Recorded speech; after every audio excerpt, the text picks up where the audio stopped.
Okay, let's dive into the Q3 2025 earnings for Toast Inc. That's TOST. And wow, what a confusing picture at first glance. You've got this really stark contrast, don't you? Disappointing profits on one hand, but then just like explosive underlying strength. Absolutely. So our mission today is really to unpack that. How do these mixed signals, the big earnings miss, but the solid revenue beat, actually make sense together? And maybe more importantly, why did the market seem to shrug off the miss and focus so much on the very aggressive forward guidance? Yeah, you really have to start with that financial tension because it's pretty jarring. The reported earnings per share, it came in at $0.16, but the forecast was $0.24. So that's a miss of what, 33%? A huge negative surprise on profit? It is, yeah, a big miss. But this is where, you have to look a bit deeper with these growth stocks. While the official GAAP profit took a hit, the revenue actually beat expectations. Came in at $1.63 billion, which was nicely above the $1.58 billion expected. Right. And the market's first reaction? Down. The stock dipped like 2.4% after hours, reflecting that EPS concern. Exactly, that knee-jerk reaction. But then it just flipped completely, didn't it? Shares shot up, climbing, 7.6% after hours? So why? Why did investors suddenly ignore the profit miss that seemed like such a big deal just months ago? Well, I think they're looking past that GAAP EPS figure. It gets hit hard by stuff like stock-based compensation, right? Yeah. Which is just massive for these fast-growing tech companies. Instead, they honed in on the operational health. And operationally, Toast really delivered. The key metric here was adjusted EBITDA. That hit $176 million, keeping a really strong 35% margin. That number shows the actual underlying economics are humming along, even if the accounting profit looks messy because of all the investment. And the cash flow story backs that up, doesn't it? That feels like the real signal that the business model is maturing. They reported strong free cash flow FCF of $153 million for the quarter. And the critical thing, like you said, is that conversion. Nearly 100% conversion from adjusted EBITDA. That conversion rate is huge. It often gets overlooked, but it means basically every dollar of operational profit they're reporting is turning into cold, hard cash pretty quickly. They're not getting stuck with massive capital needs or, cash tied up in working capital. It just shows it's becoming a really efficient cash-generating machine, which of course fuels more growth. And that cash, that revenue beat, it's all built on just incredible scale, isn't it? How much did they actually grow their footprint this quarter? A lot. They added 7,500 net new locations just in Q3. That brings the total to 156,000 locations around the world. That's up 23% year over year. But the metric that really got the street excited was ARR, annual recurring revenue. Oh, yeah, that ARR number was something else. Yeah. Grew 30% year over year and crucially passed $2.0 billion for the very first time. And didn't the CEO mention something about how long that took? Yeah, amazing stat. Took them 10 years to hit the first billion in ARR, but only 2 more years to double it to $2 billion. That acceleration, that's what gets investors excited. That's the growth story right there. And the base is really solid now, too. Because it's like a dual engine, right? For the first time, both their payments ARR and their SaaS ARR individually topped $1 billion. Okay, maybe break that down quickly. Payments ARR versus SaaS ARR. Why is having both so important for resilience? Sure. So payments ARR is basically the slice they take from processing all those credit card transactions. High volume, but generally lower margin per transaction. SaaS ARR is the software side, those sticky monthly subscription fees for the point-of-sale system, the apps, the management tools. That's higher margin, much more predictable. So if restaurant spending slows down, maybe payments ARR dips a bit. Exactly. But those SaaS subscriptions, much harder for a restaurant to rip out and replace. So it provides stability, predictability. Having both strong makes the whole thing much more resilient, through different economic cycles. And because they're providing more value, they're actually capturing a bit more from each transaction, too. Their total take rate was up 7 basis points year over year, hit 98 basis points. Right. And just to clarify basis points, 1 basis point is just 1/100th of a percent. So 7 basis points means they're getting 0.07% more from every dollar processed. Okay, but hang on. Part of that increase comes from cost optimization, sure, but they also mentioned targeted pricing, specifically surcharging. Isn't that risky? Passing card fees onto diners, could that cause backlash? It's definitely a potential friction point, yeah. Management did confirm surcharging is helping that take rate, but they position it as a tool for operators, right? Helping restaurants offset their own rising costs.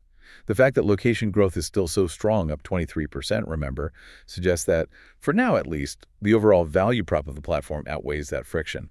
Restaurants seem willing to stick with it. Okay, so the current numbers, operationally, are super strong.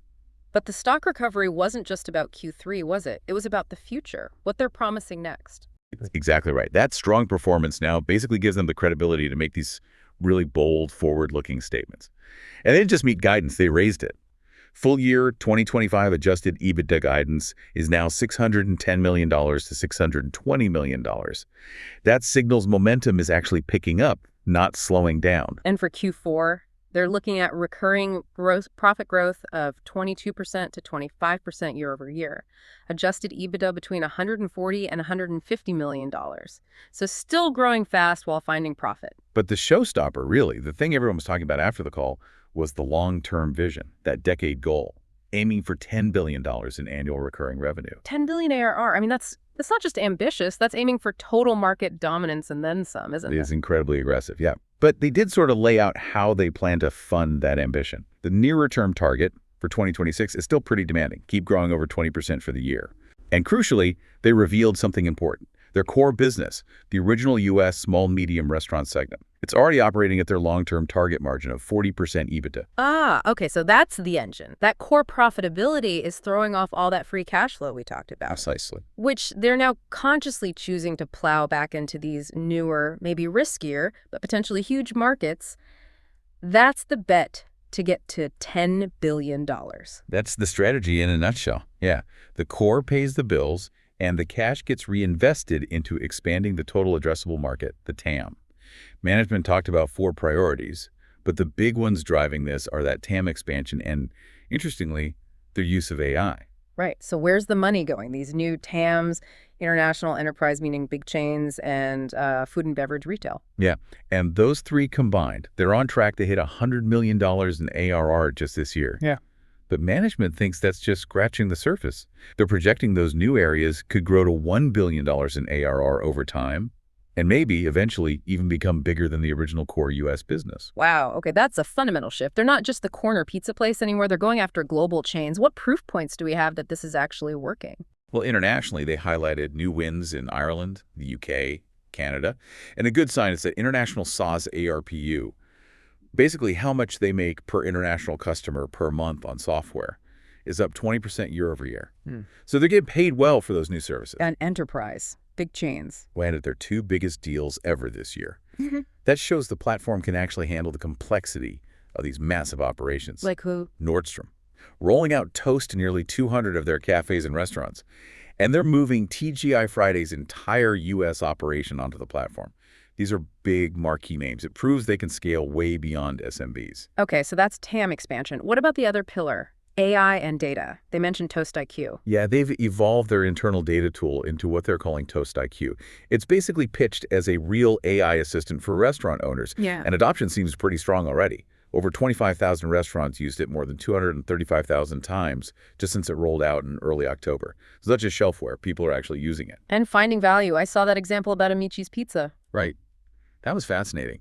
The AI apparently flagged a specific drink promotion that was costing the restaurant something like $700 a day in lost profit. It analyzed the sales data, pinpointed the leak, and helped them design a better, more profitable happy hour. I mean, saving $700 a day, that pays for the whole TOST system right there, doesn't it? It's like having a data analyst on staff. Yeah, that's tangible ROI. And they're even turning that data into a new product, right? TOST advertising. Exactly. It's an AI tool that lets restaurants quickly launch ad campaigns on Google and Meta, leveraging TOST's data.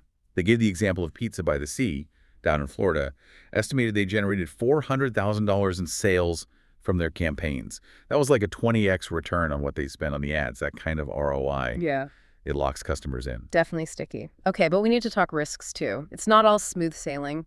Restaurants are sensitive to the economy. How's the macro picture looking? And are they actually winning against competitors? Yeah, management did acknowledge the economic uncertainty, but they also stressed that, so far, restaurants seem pretty resilient. GPV, that's gross payment volume per location, was actually up slightly year over year. They think that was partly due to stronger summer sales trends. But, bottom line, their customers aren't dramatically pulling back spending yet. In competition, are they holding their own against, say, Square or the legacy players? They sounded pretty confident. Claimed their win rates were actually up year over year against all their major competitors, both in quick service and full service. They even said they see a clear path to doubling their core market share over time. So they clearly believe their all-in-one platform is winning against more piecemeal solutions. Okay, one last risk point. Analysts asked about platform resilience, especially after that big AWS cloud outage recently. How did Toast handle that? Yeah, important question. Management said the architecture held up well. The key is that the terminals, the actual devices in the restaurants, have an offline mode built in. So customers could still take orders, send them to the kitchen, even process payments locally. Then it all just synced up when the cloud connection came back. It showed the system is built for, the messy reality of running a restaurant. Okay, so summing this all up, it was a complex quarter, wasn't it? Short-term profit looked shaky, investors got worried for a second. But then the underlying strength, the revenue growth, the cash flow, and especially that super aggressive future vision completely won the day. Right. The main takeaway seems to be Toast is making a very conscious trade-off right now. They're sacrificing maximum short-term profit to invest heavily in growth and chase that massive long-term market share. So connecting it all back, that $10 billion ARR goal, it's not just a number, it explains the strategy. Reinvest the cash from the profitable core into these big new international and enterprise markets. Exactly. Which leaves us with the final thought for you, the listener. Considering this strategy, reinvesting heavily now for potential dominance later, the real question becomes, how much short-term earnings volatility are you actually willing to stomach for that promise of huge growth and market leadership in these newer, frankly still unproven multi-billion-dollar segments down the road?